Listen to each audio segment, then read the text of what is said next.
It was supposed to be my year. I had just turned 18. I was finally leaving home, finally starting university, finally stepping into the future I'd been planning for since I was old enough to understand what college meant. My bags were almost packed. My budget was airtight, every cent accounted for, every dream just within reach. But then, out of nowhere, came the ask. It wasn't even a conversation. It was a statement. Your brother needs help, and you're going to give it. My heart dropped. I stared at my mom, not sure if I'd heard her right. She looked tired. She always looks tired. But this time, there was something else in her voice. Desperation, frustration, maybe even defeat. She told me my brother owed $2,700 in unpaid rent. He had no job, no plan, no real explanation. Just that number, $2,700. And I was supposed to be the solution. I wanted to scream, but instead, I just stood there. See, I've worked my whole life to build a future for myself. I've saved. I've applied for every scholarship I could find. I've hustled for grants, bursaries, any financial aid I could qualify for. And I got it.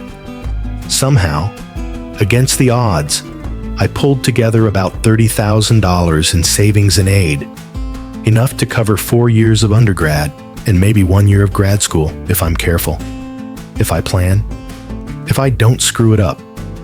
And now, with classes starting soon, I have about $10,000 available for the fall semester.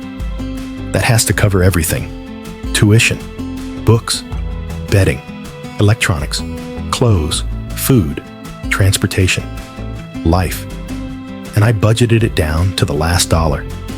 I've got it all mapped out, with just a little buffer for emergencies. But here's the thing. This wasn't my emergency. It was his, my older brother. 20 years old, had his own educational savings too. Started university, dropped out. Waited a year, tried college, dropped out again. Somewhere in between all that, he signed a lease for an apartment way out of his budget. He didn't have a job, never really looked for one either. When our mom told him the rent was too high, he said he'd figure it out, but he never did. And now, here we are. He's been living there for months, doing nothing. No work, no school, no progress. Just vague talk about maybe getting tested for ADHD and dreams of going to Stanford or Caltech. He says he wants to work for NASA someday. And I want to believe him. I really do.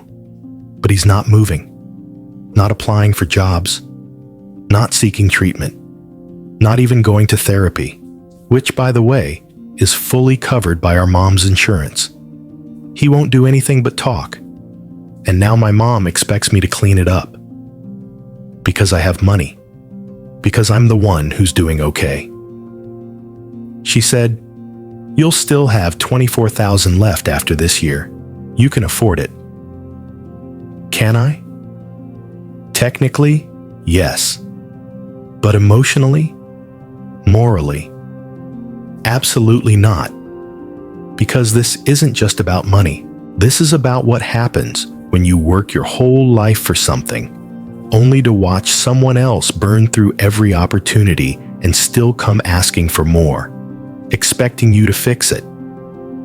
And it's not even him asking, it's her. The same mom who watched him drop out twice. The same mom who already paid his rent once. The same mom who knew he was drowning, but didn't stop him from jumping into deeper water. And now, she's looking at me to throw him a lifeline. But I'm the younger sister. Why am I the one expected to carry the weight? I tried to talk to him, gently. I told him he could try therapy. He dismissed it, said he didn't need it. He just needed a diagnosis. Like that alone would solve everything. Like a piece of paper would suddenly give him direction, or motivation, or discipline. But that's not how life works. Medication doesn't do the work for you. Even if ADHD is a factor, And I do believe it might be. You still have to show up for yourself every single day, and he doesn't. Last week, our older brother offered to drive him to a one-day job. Just one day. It wasn't glamorous, but it was something. A start. My brother said no. Didn't feel like it. I felt something break in me when I heard that. Because I know what it's like to feel lost. I've been there. I've had moments where I couldn't see the way forward. A few years ago, I was spiraling into depression. I barely graduated high school. I was exhausted, hopeless, numb. But I clawed my way out. Not because someone bailed me out, but because I decided I wanted better. And I fought for it. And now, I'm being asked to fund someone who won't lift a finger. My brother is living at home again now. His lease is ending soon. This $2,700, it's not even for a future. It's a payment to a past he refuses to own. And my mom's reasoning? You still have more money than him. That's not a reason. That's a guilt trip. And what makes it worse is that I don't think she truly believes I'll get that money back either.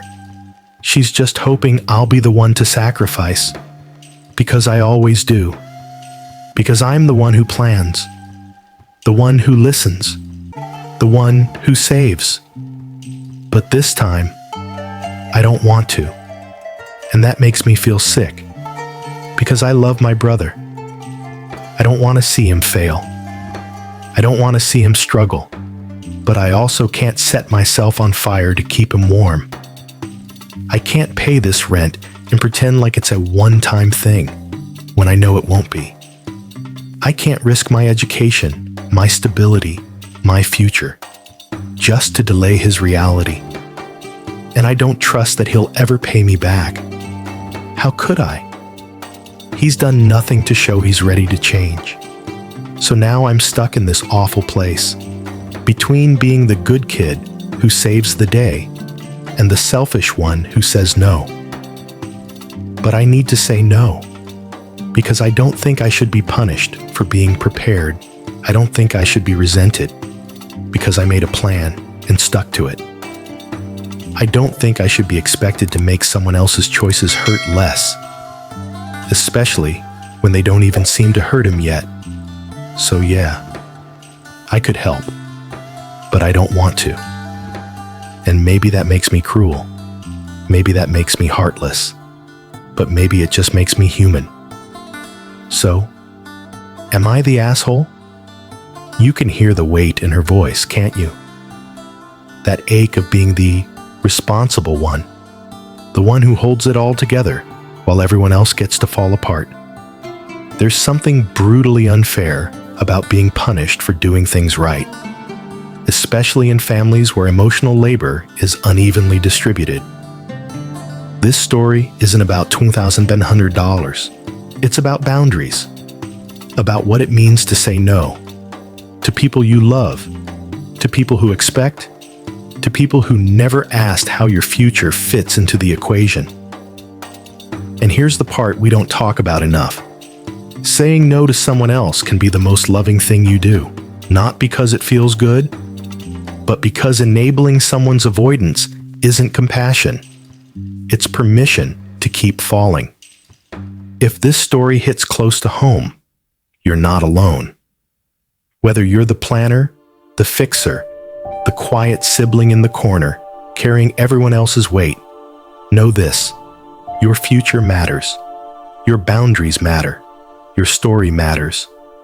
So now we ask you, what would you do?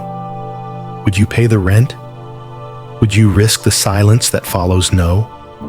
Or would you stand your ground and walk your own path? Let us know in the comments. This has been AITA Stories. We tell the ones that hurt because they matter. And if you've ever been torn between doing what's easy and doing what's right, you're not alone. Thanks for listening.